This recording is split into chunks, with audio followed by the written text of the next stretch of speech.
Patrick Stack, co-founder of Sports Biz Camps, here talking to Lindsay Broome as part of the Sports Biz Camps speaker series. We're going to get to learn more about Lindsay here over the next 20 minutes or so. In advance of that, just a little bit of background about Sports Biz Camps. It's Sports Business 101 for high school students. What does that mean? We help high school students that are passionate about sports better understand pathways to a fulfilling career around something they love, which is sports. So that's our common bond. So we're going to let Lindsay introduce herself. We're going to go through kind of warm-ups, just some quick hitting questions so we get to learn more about Lindsay as a person. And then we're going to do Lindsay 4 quarters, kind of breaking down our content into 4 different quarters of content and segments so that it's palatable for our students and that they can learn a lot from you. So Lindsay, jumping in, a little bit of background about you, your hometown, your undergrad major, and where you went to college. Lindsay Broome. I am from Clarksburg, West Virginia, born and raised West Virginia, went to WVU for undergrad. My degree was in sports management from West Virginia. And then I went to UNC Charlotte and got a master's degree in business administration with a focus in sports management. What is your favorite app now? Not appetizer, application. So for the past couple of weeks, it's been Marco Polo. It's like TikTok for old people. Oh, good. There you go. I don't even heard of that. And I'm an old person, so that makes me really old. Yeah. All right, so we're going to do warm-ups here, Lindsay, kind of 5 quick hitting questions. There's no right or wrong. We're just trying to gauge who you are. LeBron or MJ? I refuse to answer this question because they didn't play against each other. So it's both. LeBron is the best of his era. MJ was the best of his. End of story. Kind of breaking the rules, but we'll move on. Nike or Adidas? Nike, I buy more, but with Ivy Park, Adidas would be what I would buy more in the future. This one used to be easy, but it's challenging now. Gatorade or whatever else there is? Whatever else. Pedialyte. I'll drink a Pedialyte if I need some hydration. So the next question is actually accurate. So TikTok, do you know what it is? And if so, try to explain it. So I downloaded TikTok. Oh, wow. And I know that it's an app, but I can't figure out how all these kids know how to do these dances. I keep scrolling and I don't see any instructional videos. So I don't think that I know what it is. I know that it's an app and you dance on videos or you like speak over top of something, but I have yet to figure it out. We might create some series where the students teach us about things like TikTok God, please. or Marco Polo. Yeah, we can do that. Just show me like a dance to do. Just follow LeBron James. The whole James family does it pretty well. I know, but how do they learn the dances is the question. Yeah, I don't even know where they get the dances from. I don't know. Yeah. We digress. And then lastly, most importantly, if you're at Chick-fil-A, what's your choice on sauce? What are you getting? Chick-fil-A sauce all day. day. There you go. Great answer. All day. Yeah. All right. Chick-fil-A so great job on the warm-ups. Thanks. I'm feeling ready to roll. We're going to jump into 4 quarters, right? So Okay. we'll break up the content into 4 quarters. The first quarter is what we're calling the early years. So this is really where we kind of get a better understanding of your relationship with sports. That's what we all have in common in the audience and here on the series. So what was the origin of your relationship with sports? Growing up, was it you playing it? Was you going to a sporting event? Was you watching it? What really started to create that connection? So when I was little, I played basketball, soccer, t-ball, all the different things that you do. And then as I got older, I was drawn to basketball and then I cheered for a bit. But then I realized that I'm not like a great athlete. I can dabble, but I'm not, it's not going to be my life. And then when I was in high school, so I played basketball my freshman year of high school. And then by my sophomore year, I decided I didn't want to do it anymore. But the sporting events themselves, I thrived.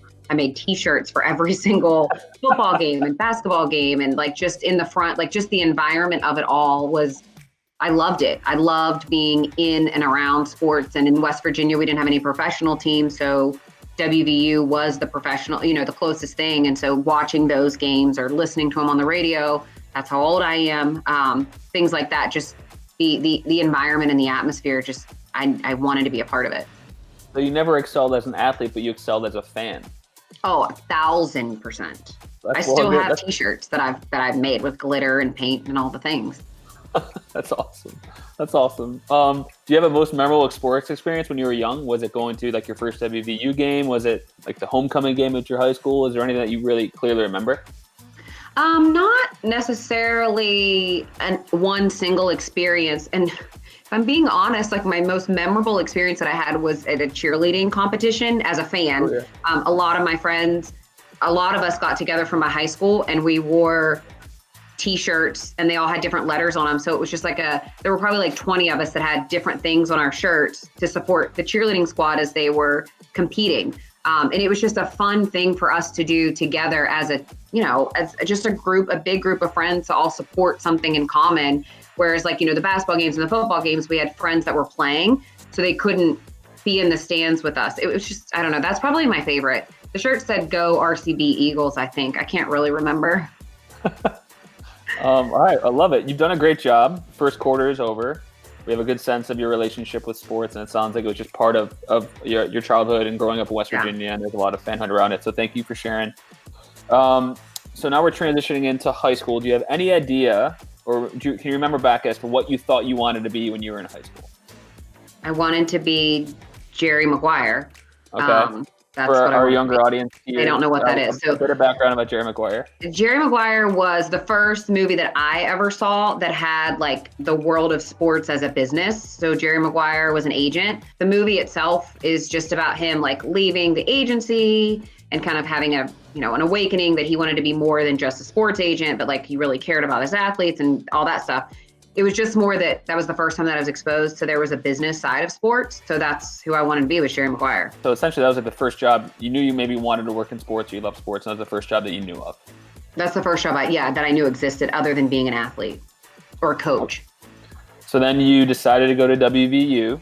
And was that an easy decision? Because if you're from West Virginia and you love sports, that's where you go? Well, so actually I went to a community college for my freshman year to just kind of get my feet wet. I didn't really know what I wanted to do. I didn't really know what was out there. So I went to a community college and got like my basic foundational classes, and I lived at home. And then after my freshman year of college doing that, I was like, oh, okay, now I know there's a sports management program. That's a thing that exists. When I was in high school, I didn't know that existed. So I think my freshman year was just like general education or, whatever that is. Yeah. And so then when I saw that WVU had a sports management program, I transferred into WVU and moved to Morgantown, where the university is, and just kind of went from there and going through the classes that they had and the tracks that they had. So talk about that transition. That's a transition that most of our students are going to have from high school to community college or high school to college. Talk about the transition, maybe some of the challenges, and then what it was like to study sports management. One of the biggest challenges was the freedom, right? Like your classes aren't in a set time of the day. I mean, they are a set time of the day, but it's not like from 8 to 3 you're in school. It's, oh, I have a class at 2 or I have a class at 10, and how am I going to fill my time in the middle? And the freedom of you're getting assignments. You're not necessarily, some classes you might get some homework, but more it's longer term projects that you're doing and papers and things like that, where there's a lot of independent learning that takes place. And so it's just kind of wrapping your brain around, okay, there's not going to be a teacher walking me through every single step of this. A lot of this stuff I'm going to have to figure out on my own. And, being a little bit older, the internet wasn't as readily accessible as it is now. And we'd have to go to the library and do work at the library. I mean, imagine that, like not work from my own computer at the library, but like a library computer. And so the adjustment of just figuring out how to do my best work with the freedom of everything, the freedom of not having my mom waking me up or making sure I go to school or making sure I go to classes, just kind of taking ownership of all of it and understanding that it's important and it's my job. It's my responsibility now. So that was like the biggest transition for me, I think. And did you get involved with the sports programs on campus? Were you kind of continuing to be the number one fan? So I would say that I was not the number one sports marketing student. I was good in my classes. I did my classes, right? Like I did the work. I didn't do a lot of extracurricular stuff as it related to, the sports marketing groups that they had or activities that were available. I was never exposed to that in high school, so I didn't know that was a thing. When I got to college, even in the sports marketing program, they would say, you need to do an internship there's all these internships available, you need to do them. There's all these clubs, you need to join them. But I didn't understand what they would mean in the long term. And I also didn't understand, like, okay, you need an internship. I didn't know what that was.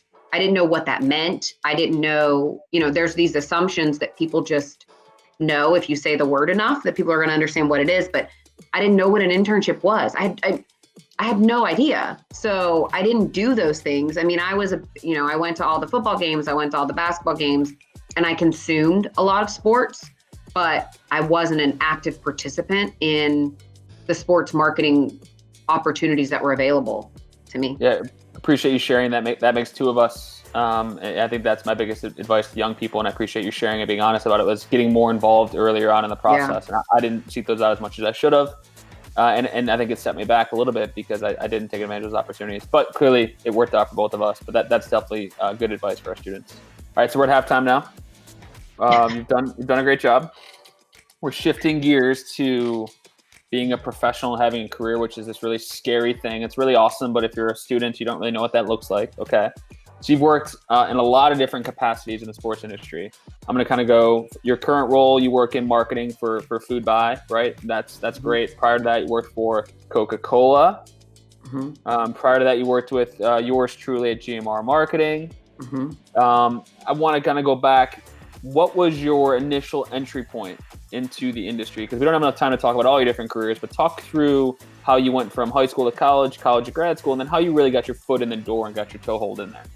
Yeah, so high school to college, we just talked about that. College to grad school, it was a couple of years in between. So I moved to Charlotte thinking that I was going to work for the Bobcats. For the young kids, that's what the Hornets used to be. They're no longer. But I thought that it would be as simple as sending a resume and getting a job, and it wasn't. So I worked retail for 2 years here in Charlotte. I worked at a jewelry store at the airport. And I think one of the things that people don't realize is that sometimes things take a longer time than you anticipated to get to the job that you want to get to. But I always look at what can I learn with the job that I have, and working in a retail capacity taught me a lot about customer service and a lot about planning my days around. I would have to be at the airport at 6 o'clock in the morning, and, just like structure and things like that. So it was a good transition for me going from college, where I don't have classes on Fridays and I don't have, class until 9 or 10 or whatever that is, but like getting in the habit of having a structure. So while I was working in retail, I decided that I was going to go to grad school to put me in a better position to get a job. And a lot of this is because I didn't do the internships and I didn't do the networking when I was in college to kind of know what opportunities were available to me. So I went to grad school. And when I was in grad school, I did an internship with the Bobcats. And so with that internship, it didn't turn into a full-time job. I worked a sales job in between. Just again, like, what experience can I get that exists? There's no shame in doing a job that you don't think is the dream job, because you can learn something from everything. And so I did that for a couple of months. And then my first real professional job in quote unquote sports was working for Food Lion in their corporate partnerships. And that was an 8 to 5 or 9 to 5 or 7 to 3, whatever, that was like a corporate job with a corporate Monday to Friday. These are the hours, a salary job. It was my first salary job, not hourly job. And so because I had done the retail job to give me a little bit of structure, it was like everything was kind of a stepping stone into that corporate job. So it wasn't quite as scary for me. I was a little bit older, I think, than a lot of people, just jumping right into a corporate setting. Yeah, and I appreciate you sharing too. I think especially for high school kids, when they say the career, what are you going to do with the rest of your life? It's very daunting and it's very hard to answer. But clearly, I think what you've kind of shown in your career path is it's a test and learn, right? Yep. You try something, you learn some things, and those things are applicable, right? You worked in retail, and that experience helped you get this job or helped you get that job. And there's no perfect answer. And we talk about pathways, everyone's pathway is different, but you're going to learn something at each step. Yeah. And I think for me, it was always knowing where I was trying to get to. I know that everything is a moment in time, right? So if I'm working this retail job, if I don't want this retail job to be the rest of my life, I'll do it until it's not. And so while I'm working this job, looking for other opportunities, trying to network with people that can eventually provide me, with an opportunity should it come along. So always being open to what's out there, but understanding that your circumstances are what your circumstances are until they're not. Mm-hmm. Yeah, that's awesome. Clearly, you didn't become Jerry Maguire. You didn't become a sports agent, but that's okay. Yeah. Do you want to talk about, how you're coming out of grad school, how your direction shifted away from being that sports agent, and why? Yeah, I think it really shifted when I was in college. Once I was in college, I was exposed to, oh, there's more jobs other than being a sports agent. And also a sports agent, to be a really good one, you should probably go to law school. And I Mhm. really didn't want to do that.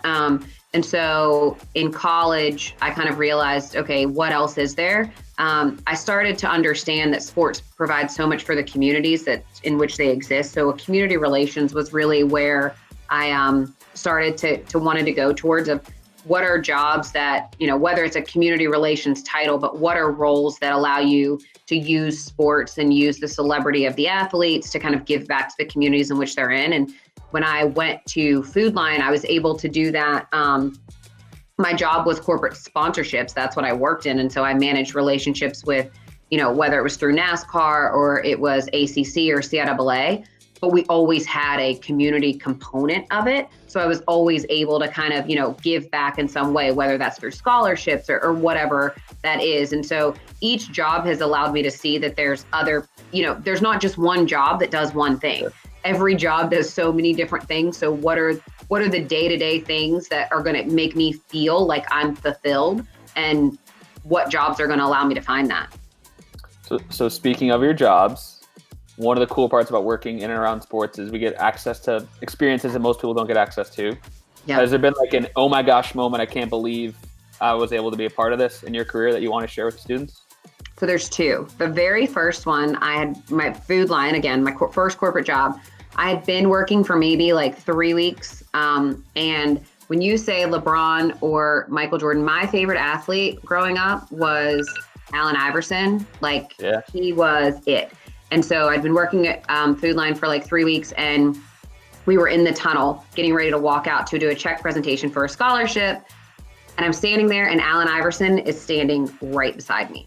Like, he was just standing right beside me. Did I talk to him? No, nothing like that. But it was just kind of being in the same place of, oh, all of these dreams that I had about like who he was and how like, ominous this figure is. And then you realize that, no, they're just people too. So that was a defining moment for me to feel like, oh, I'm somewhere, like this little girl from West Virginia who had never traveled anywhere but to Disney World. Like, I'm somewhere where all these people that I looked up to like are.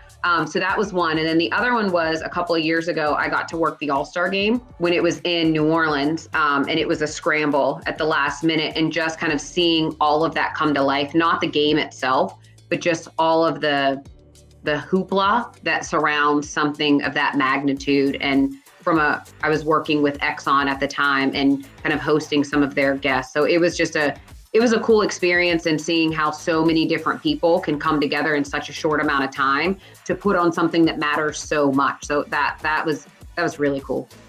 That is awesome. Thank you for sharing. Right in the fourth quarter, we're going to play a little Monday morning quarterback, which means, looking back, what do you know now that you wish you would have known then? So kind of put yourself back in high school Lindsay's shoes. You could impart any advice based upon your knowledge and experiences now. What would you tell high school Lindsay and or obviously our high school students that are watching this? I would say to network. I know people say that all the time, and what does that mean? If you meet somebody, you don't have to follow up with them every day, but maybe once a month, check in. The more of a network you have, the better off you are. Also, if there are opportunities, things that you're interested in, ask questions. Like, I don't know that people are always comfortable asking questions because they don't want to feel like they don't know, but ask all the questions. A lot of us, especially, me, I like to answer questions. And not just me, but I think as we get older, we like to feel like we can provide some insight, and we've done things that we can provide information. So ask us the questions, talk about things. If you don't understand, I wish I would have asked what an internship was. Yeah. That would have been helpful. So instead of just not knowing what it was and kind of moving through life without asking those questions. So that's my biggest piece of advice, is network with people and ask people questions. Yeah, it's funny you talk about that. As looking back on my career as well in academia, if you raise your hand, it's because you don't know something. So people think that you're not smart enough to understand it. But when you get in the working world, when you raise your hand and ask a question, it shows that you're curious and you really want to learn, and that you are smart. So yeah, that shift from what's wrong, which is you raise your hand because you're seeking to learn, I'm with you as we work with people professionally. The ones that raise their hands and really want to get involved, it's a sign of strength. It's not a sign of weakness.